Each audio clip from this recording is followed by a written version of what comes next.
What are the pros and cons of the winter in Salt Lake City? Because there are definitely some pros and cons there. The first pro is that, of course, we've got the world-class skiing and snowboarding. Salt Lake City is known for its proximity to some of the best ski resorts in the entire, I was going to say world, but maybe country's more accurate. I don't know. I think maybe world.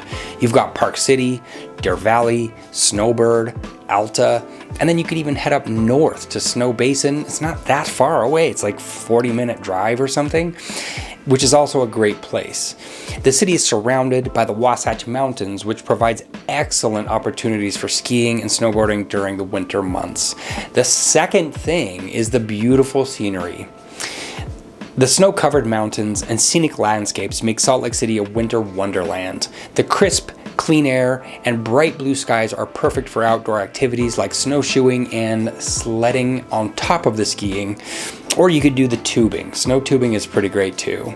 Then you've got outdoor recreation. Winter in Salt Lake City has a variety of outdoor activities. You've got ice skating, snowmobiling, snowshoeing. The city also has lots of parks, trails for winter hiking and biking if you would rather go that route. And then there are lots of festivals and events. Salt Lake City hosts a variety of winter festivals and events like the Sundance Film Festival, the Winter Market, the Dickens Christmas Festival, and these events offer a fun and festive atmosphere for locals and visitors alike. Hot springs and spas are another great reason to enjoy the winter in Salt Lake. After a day of skiing, or just any outdoor activity, locals and visitors can relax and unwind in one of the many hot springs or spas in the area. Many of these hot springs are natural and they offer really stunning views of the surrounding mountains or the Great Salt Lake or whatever it is. I know we've got warm springs towards the north end of the valley that used to be kind of recreational warm springs, and then it was kind of turned into the Children's Museum, and now we're pushing to get it made warm springs again, which I think that would be really cool to have that come back into the world. Then you've got holiday lights and decorations, of course. During the holiday season, Salt Lake City is decorated with festive lights and decorations, creating a magical atmosphere. The city also hosts famous Temple Square Christmas lights, which attract visitors from all over the world. Then you have mild winter temperatures. Comparatively, if you go to upstate New York or even like Minnesota or Wisconsin, Salt Lake City does experience cold, but not quite like those places. Temperatures in the winter are not as extreme as other cities in the region, and the average temperature in the city during the winter months is around 35 degrees, which is not, I mean, it's cold, but it's not like 35 below, which does make it for a more comfortable to do outdoor activities and that sort of thing. Then you have delicious food and drinks. Winter is the perfect time to indulge in some of Salt Lake City, Utah's famous comfort food. We have hot chocolate, soups, warm baked goods, and the city also has a thriving craft beer scene. But I would be remiss if I didn't mention the funeral potatoes, because that is kind of a Utah thing. It's basically like potatoes au gratin, sort of. I mean, I'd probably be strung up for saying that here in Utah, but think of potatoes au gratin. It's kind of like that, but it's wonderful comfort food.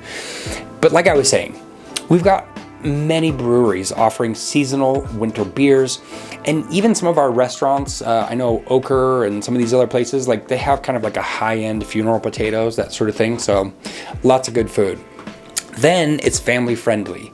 Salt Lake City offers a variety of family friendly activities during the winter months, like ice skating. Oh, you can go to Hogle Zoo to visit the annual Zoo Lights display. That's really cold, but it's also really fun. Just bundle up.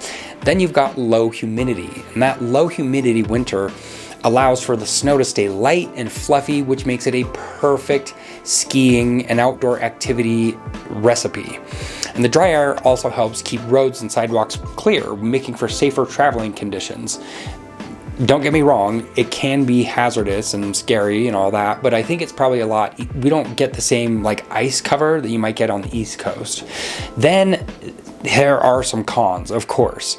So cold. So I did say that it's not as cold as Minnesota or upstate New York, but it's still cold. I mean, the low temperatures during the winter months, with temperatures dropping below zero occasionally. It does happen. I mean, that's not like unheard of to have, 10 below and that kind of thing. It's not super regular, but it does happen. Then you have heavy snowfall. The city receives an average of 53 inches of snow per year, which can definitely make traveling and commuting a nightmare. It feels like every single year everyone forgets how to drive in the snow and has to relearn. So it's just kind of chaos for the first while. Then you've got air pollution. The cold temperatures, the mountain ranges, and the stagnant air during the winter months can trap pollutants, which leads to poor air quality in the city. And when you're driving down from the hills, when you're skiing the resorts, you see it. It's like a layer of gunk that you're driving into. Then you have hazardous road conditions. Snow and ice on the roads makes driving hazardous, and the city's hilly terrain can make it not super fun. If you have a hill and a curve and it's icy and snowy, good luck. So that can be even more challenging to navigate the city. Then you've got limited sunlight. The shorter days and the lack of sunlight during the winter can affect mental health and physical health and that kind of thing. We do get a lot of sunshine here compared to other places, but there are definitely times where the pollution and the early days and that kind of thing makes it feel like, pretty dark. Then you've got the dry air. That low humidity during the winter, which gives us wonderful snow, can also lead to skin irritation, dry eyes, respiratory problems. There is a downside to dry air. Then there's increased heating costs. The cold temperatures and high energy demand can result in higher heating costs for residents. If you're planning on moving here, that's something to think about. It's not, like I said, it's not like upstate New York or whatever, but it is something. You can't have $200, $300, $400 bills every month. Then you've got seasonal depression. The lack of sunlight and outdoor activities during winter can contribute to a winter sense of isolation and seasonal depression. It's kind of like a winter fog that your brain goes into. Then there's snow removal. I don't know about you, but I don't super love having to wake up early in the morning to go shovel the driveway. And the city's large amount of snowfall requires significant resources and efforts to clear the roads and the sidewalks. Then you have limited outdoor activities in the winter. The harsh winter weather can limit the outdoor recreational activities, which makes it challenging to stay physically active and maintain a healthy lifestyle. I think you can find a way, but these are just some of the limitations that people come up against. If you're thinking about moving to Salt Lake or Utah, reach out. I would love to help you find just the right spot, and I really appreciate you watching.